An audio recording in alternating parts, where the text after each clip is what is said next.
Your negative emotions are an absolutely vital part of your experience. Sorry, you can't avoid negative emotions, and as hard as you might try to stuff them down so far, they'll never see the light of day again. You can't stop them from coming back either. So I'm going to share with you a simple framework to understand what your emotions are actually trying to tell you, how to use your emotions, good or bad, to improve your life, the one sensation you're aiming for no matter what, and 3 ways to know which emotions you need to pay the most attention to. Now, to be clear, I'm not interested in the meaning of specific emotions. Anger means you need to right some wrong or assert your boundaries. Sadness means you've experienced loss or disappointment. That's actually not as helpful as you might think, because it focuses you on the wrong thing. These kinds of explanations are all about what's happening in your outer world, but instead we need to talk about your inner world to truly understand the message in your emotions. Every day we're making choices about who we are, what we want to experience, and what we're going to do next. And inside each of us, under all of the baggage, the trauma and the limiting beliefs, there's a deeper, true self that knows what we came into this life to do, what our intended purpose for this life is, what we want from this life. Call it your center, your soul, your higher self, your deeper self, your guidance, whatever. It's the part of you that stands strong and keeps you going even when the world around you is falling apart. The bigger picture of your life, if you like, or the best version of yourself. And when you experience an emotion, it's this part of you telling you one simple thing. Whether your current thought, action, or experience is in alignment with that bigger picture. That's it. Nothing more or less. Like the guidance system in a missile, your emotions tell you whether you're heading in the right direction or headed for a complete train wreck. No judgment, no recriminations, just information about your inner world, your thoughts, your actions, your responses. Are you on track, or are you making a hash of things? It's easy to think that our emotions are caused by what's happening to us in the moment, but that's where you'd be mistaken. While it's true that our subconscious mind is picking up all kinds of subtle cues from our environment and turning those into information that we respond to, often unconsciously, it's actually our reaction to that environment that triggers an emotion. So it's not the external thing making us mad or scared or happy, it's our response to it.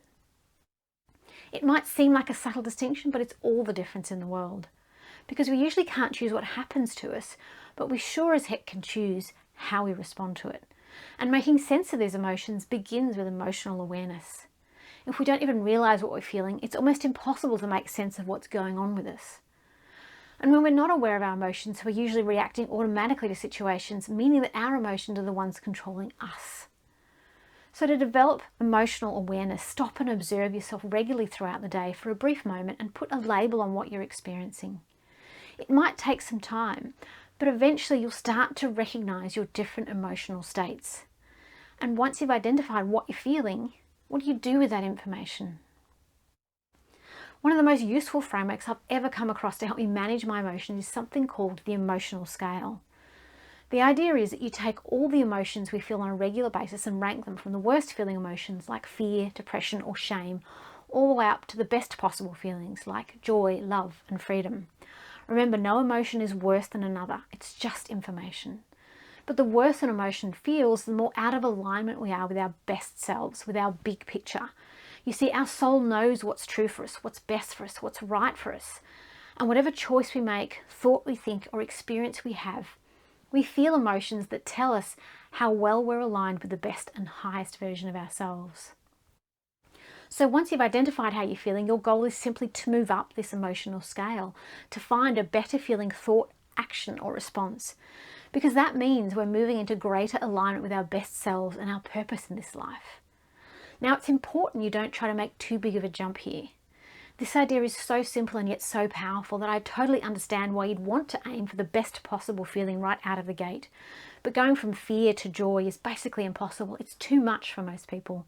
But going from fear to anger, that's probably doable and actually quite helpful, no matter what the people around you might say. No matter where you find yourself on the emotional scale in any given moment, the only aim is to move upwards.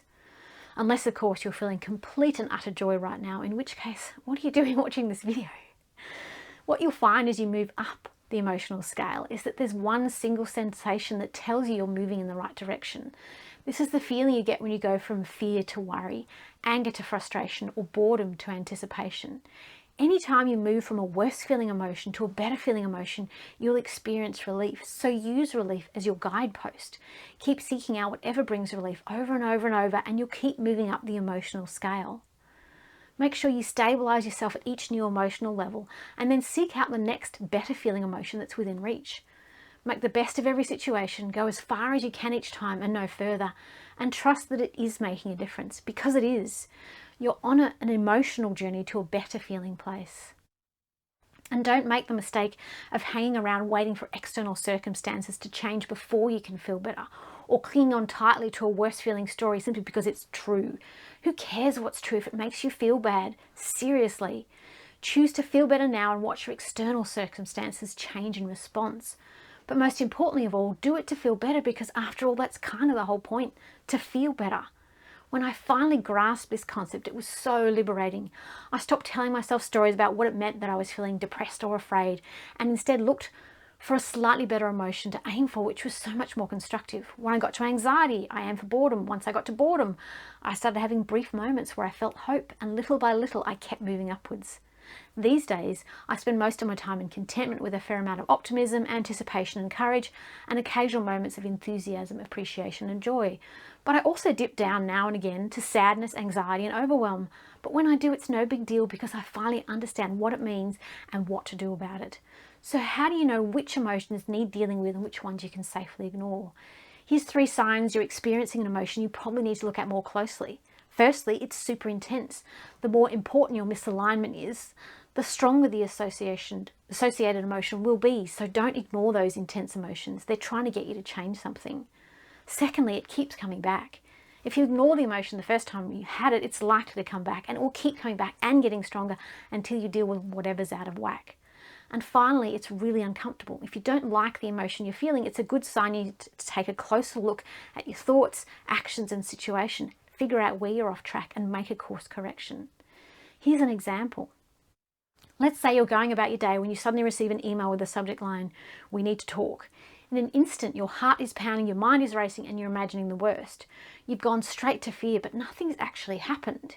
Your fear is just your inner self telling you that you're focused in the wrong direction, that everything you're thinking or telling yourself is out of alignment with who you really are and what you really want. So you notice the fear and start talking yourself into a better emotion, one that's within reach. "Oh no, have I done something wrong? I hate it when people are so melodramatic. I wonder what the heck's going on." Just like the pain you feel when you put your hand on a hot stove, prompting you to remove your hand from the hot stove, emotions are just information. Early warning signs from your inner self that you need to make a change or that you're headed for something harmful. And negative emotions are supposed to feel uncomfortable to make sure you pay attention to them. The problem comes when you deny you're even having them and refuse to deal with them. You're not supposed to shove them away and refuse to acknowledge their existence. That would be like taping over the check engine light in your car, or ignoring that burning sensation in your hand. You haven't actually fixed the underlying issue. You've just made it more likely that you'll have a catastrophic meltdown at some point in the future. Remember, emotions are just temporary information about your current situation. They don't define you, and they'll morph into something else soon enough. And feeling an emotion won't kill you, no matter how uncomfortable it might make you feel. So use your emotions to understand yourself and what's most important to you, to figure out what's right for you and who you want to be, to decide the best course of action from where you are right now, to take constructive action that improves your life, and to start feeling better right away. I've even created a free resource for you to help you move up the emotional scale. No email required. But even when you understand the message in your emotions, there are times your mind just won't shut up and those negative thoughts whirl around like a tornado full of sharks. So in this video, I show you the one skill you're going to have to develop if you're going to have any chance of escaping your negative thoughts. 3 things you must understand about how your mind works. And the only 3 tricks you really need to break you out of a negative spiral. And now I think there's some emotions buried in the backyard I need to go dig up. And I'll see you in the next one.